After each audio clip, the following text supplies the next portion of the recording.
Mutual fund में SIP कैसे करते हैं, आइए इस वीडियो में डिटेल में आपको वो तरीका शेयर करने वाला हूं जिससे आप म्यूचुअल फंड में इन्वेस्टमेंट की जर्नी शुरू कर सकते हैं।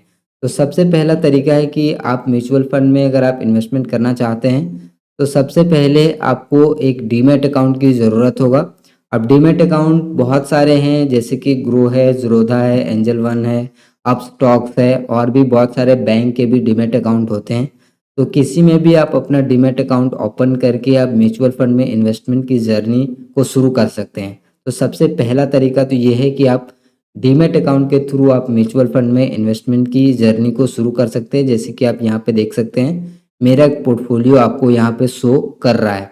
तो इस तरह से आप ग्रो ऐप के थ्रू भी कर सकते हैं, जिसमें आपको एएमसी चार्जेस मतलब एनुअल मेंटेनेंस चार्जेस आपको नहीं लगते हैं। साथ ही साथ आपको म्यूचुअल फंड में इन्वेस्टमेंट करने का कोई भी चार्जेस भी ये प्लेटफॉर्म आपसे नहीं लेती है। तो सबसे फर्स्ट तरीका तो ये है कि अगर आप म्यूचुअल फंड में बिल्कुल बिगिनर हैं और आप इन्वेस्टमेंट शुरू करना चाहते हैं तो ये ग्रो ऐप के थ्रू आप कर सकते हैं, मतलब आप डीमैट अकाउंट के थ्रू कर सकते हैं। दूसरा ऑप्शन है कि आप डायरेक्टली कोई एडवाइजर की मदद से भी आप इन्वेस्टमेंट शुरू कर सकते हैं म्यूचुअल फंड में। लेकिन एडवाइजर के साथ प्रॉब्लम ये है कि एडवाइजर आपको वो म्यूचुअल फंड सजेस्ट करता है जिसमें उसका कमीशन ज़्यादा बनता है, ना कि आपका बेनिफिट ज़्यादा हो।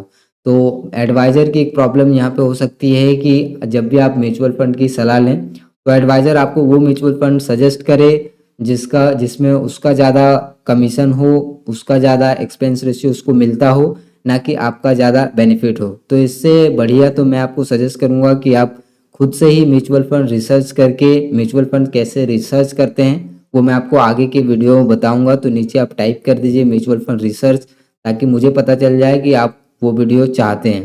तो एडवाइज़र की मदद से आप इन्वेस्टमेंट ना करें तो अच्छा है, लेकिन अगर आपके कोई अच्छे एडवाइज़र हैं तो आप उससे एक बार संपर्क करके देख सकते हैं। म्यूचुअल फंड के जो भी एडवाइज़र होते हैं उसमें एक्सपेंस रेशियो काफ़ी ज़्यादा होता है। एक्सपेंस रेशियो मतलब कि हर एक एएमसी मतलब कंपनी एक एक्सपेंस रेशियो होता है जो कि हर म्यूचुअल फंड कस्टमर से लिया जाता है, जैसे कि हर एक इन्वेस्टर से लिया जाता है।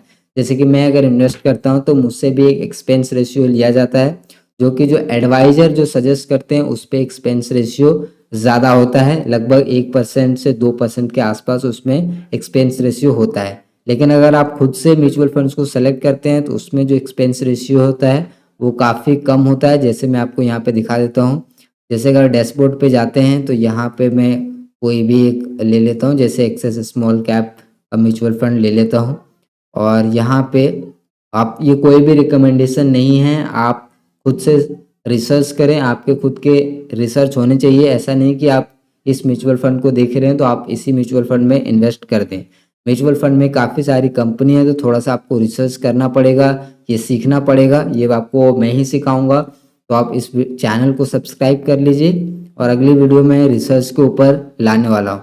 तो मैं आपको एक्सपेंस रेशियो बता रहा था, तो यहाँ पे एक्सपेंस रेशियो मैं आपको चेक कराता हूँ। तो यहाँ पे आप देखिए, इसमें जो एक्सपेंस रेशियो है वो यहाँ पे है। यहाँ पे देखिए 0.50% का यहाँ पे एक्सपेंस रेशियो दिख रहा है, मतलब कि आधा परसेंट का यहाँ पे एक्सपेंस रेशियो लग रहा है।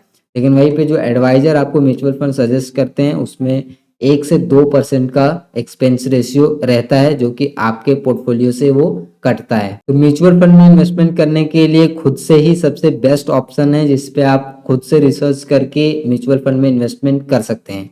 तीसरा तरीका है म्यूचुअल फंड में इन्वेस्टमेंट करने का, वो है डायरेक्टली आप एएमसी के साइट से जाके म्यूचुअल फंड में इन्वेस्टमेंट कर सकते हैं।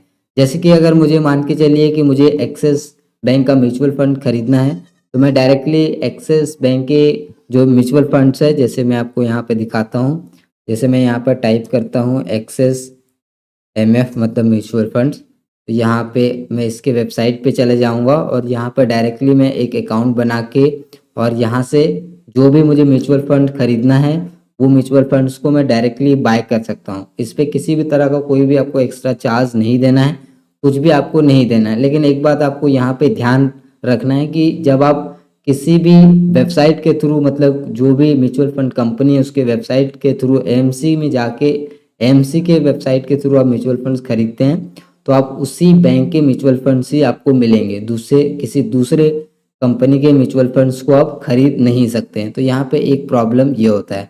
तो ये भी थोड़ा-सा टेक्निकल है, बहुत सारे लोग इसको नहीं कर पाएँगे और इसमें इतने सारे लॉगिन पासवर्ड ये सब याद रखना भी पॉसिबल नहीं है। तो सबसे बेस्ट ऑप्शन तो मेरे हिसाब से यही है कि आप ग्रो के थ्रू ही अपने म्यूचुअल फंड में इन्वेस्टमेंट करें, या फिर अगर आप आईएनडी मनी के थ्रू जाते हैं तो वो भी अच्छा ऑप्शन है, या फिर एमएफ सेंट्रल के थ्रू आप इन्वेस्टमेंट कर सकते हैं। तो ये तरीके भी होते हैं। लेकिन अगर आप बिल्कुल बिगिनर हैं, आपको म्यूचुअल फंड में शुरुआत करना है, तो मेरे हिसाब से आपको ग्रो में डीमैट अकाउंट ओपन करके म्यूचुअल फंड में इन्वेस्टमेंट की जर्नी शुरू करना चाहिए। बाद में आप धीरे-धीरे जैसे आपको पता चलता है, आप धीरे-धीरे आपकी नॉलेज बढ़ती है, तो आप खुद रिसर्च करके और भी अलग-अलग साइट से म्यूचुअल फंड में इन्वेस्टमेंट कर सकते हैं। इस चैनल पे और भी वीडियोस अवेलेबल है, उन सभी वीडियोस को आप देख के और भी अपने नॉलेज को इम्प्रूव कर सकते हैं। बाकी मैं आपसे मिलता हूँ अगले वीडियो में, तब तक के लिए अपना एसआईपी यूट्यूब चैनल को ज़रूर सब्सक्राइब करिए।